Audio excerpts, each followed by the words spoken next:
નડિયાદમાં વરસાદી પાણીના નિકાલ માટે સરદારની પ્રતિમા પાસે આવેલી દુકાનોમાં ખાડા કરી નીચેથી પસાર થતા કાંસની સફાઈ કામગીરી શરૂ કરાઈ છે। જો કે પાલિકાએ ચારેક દુકાનમાં ખોદકામ કરતા વેપારીઓ આખરે રોષે ભરાયા।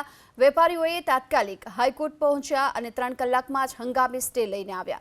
હવે 9 સપ્ટેમ્બરના પાલિકાનો પક્ષ સાંભળ્યા બાદ આગળનો નિર્ણય લેવામાં આવશે। પાલિકા તરફથી મંગળવારના ખાડા નજીક આવેલી 10 દુકાનો નીચેથી કાંસનો જે ભાગ દુકાનોની નીચેથી પસાર થાય છે તેની સફાઈનો નિર્ણય કર્યો અને દુકાનદારોને મંગળવારના મૌખિક જાણ પણ કરાઈ। જો કે બુધવારે સવારે નોટિસ આપી બપોરથી ઉપરનો ભાગ તોડવાનું શરૂ કર્યું। એક તબક્કે તો પાલિકા અને વેપારીઓ વચ્ચે ઘર્ષણ પણ થયું।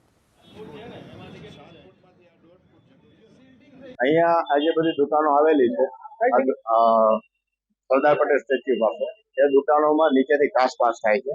હવે જે તે સમયે દુકાનોની અંદર ગેપ રાખેલો હતો જેથી અંદરનો કાચ સાફ કરી શકાય। હાલમાં બધાએ સ્લેબ ભરી અને ગેપ બંધ કરી દીધો છે એટલે એ ગેપ ખોલાવી અને પાછોમાં નીચેથી સફાઈ કરવી જરૂરી છે। એ માટે આ લોકો આજે નોટિસ આપેલી છે। એટલે આજે અમે નોટિસ આપી અને બધી દુકાનોને ગેપ ખોલવાની સૂચના આપી છે।